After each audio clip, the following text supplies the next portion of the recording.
What if I told you The Rock was tricked into eating something no one expected at a Diddy party? The explosive trial of Sean Diddy Combs is shaking the world of entertainment, but this time, it's not just about music or money. Dwayne Johnson stunned the courtroom by claiming he was deceived into consuming what he now fears was human flesh during a bizarre, secretive power dinner with Hollywood's elite. Today, we dig deep into this jaw-dropping revelation, uncover the dark allegations of human trafficking and racketeering surrounding Diddy, and explore what this means for the very foundation of celebrity culture. Before we continue, please hit the like button, subscribe to the channel, and turn on the notification bell for updates. The courtroom was still. The kind of stillness that settles right before something tectonic shifts. The air buzzed not with noise but with anticipation, a strange electric hush that blanketed every spectator, reporter, and legal aid in the room. All eyes were locked on one man, a titan of Hollywood, a global icon known for his muscles, charm, and unwavering public composure. But today, Dwayne "The Rock" Johnson wasn't cracking jokes on a movie set or dazzling crowds in a WWE arena. He was under oath, standing in federal court as a key witness in one of the most disturbing trials in celebrity history, the criminal case against Sean Diddy Combs. Then came the statement that would send shockwaves far beyond the polished wooden panels of that courtroom. They told me it was rare beef. It wasn't. There was no dramatic music to accompany it, no background explosion or slow-motion gasp like in one of his action films. Just a deafening silence, and the collective intake of breath from a courtroom not ready for what they'd just heard. What followed was even more chilling. Johnson's allegation that he had been tricked, manipulated, into consuming what he now feared was human flesh at one of Diddy's infamous private parties. And not just any party. A gathering shrouded in secrecy, filled with A-listers, billionaires, and so-called tastemakers where normal rules didn't apply. At first glance, it sounds implausible, even insane. But this wasn't an internet conspiracy forum or a gossip tabloid. This was sworn testimony, on record, at the center of a multi-count federal indictment involving human trafficking by coercion, racketeering, abuse, and allegations of cult-like psychological manipulation. The courtroom wasn't laughing. No one was. Because what Johnson described wasn't just an isolated horror.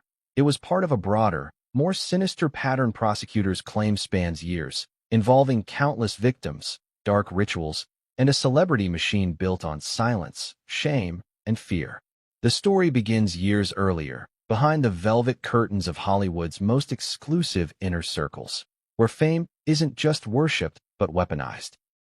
Where the line between privilege and punishment, indulgence and exploitation, power and perversion becomes dangerously blurred.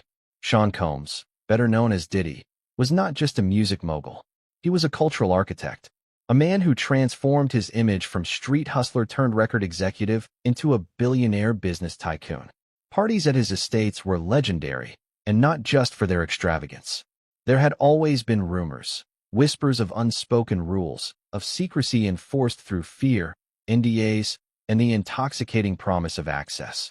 You didn't just attend a Diddy party.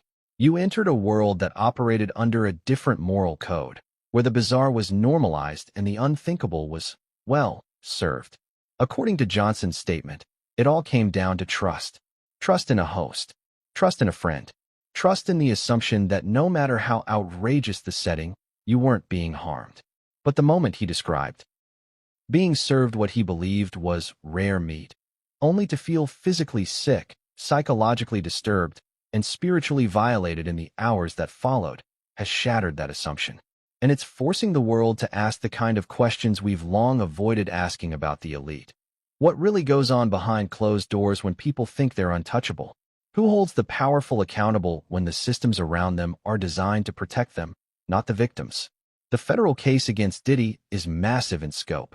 Authorities allege that he used his fame, wealth, and influence to orchestrate a hidden network, one where women were trafficked, employees were coerced into silence, and guests at his events were subjected to psychologically damaging experiences. But Johnson's testimony, raw, unsettling, and specific, introduces a new layer to the case.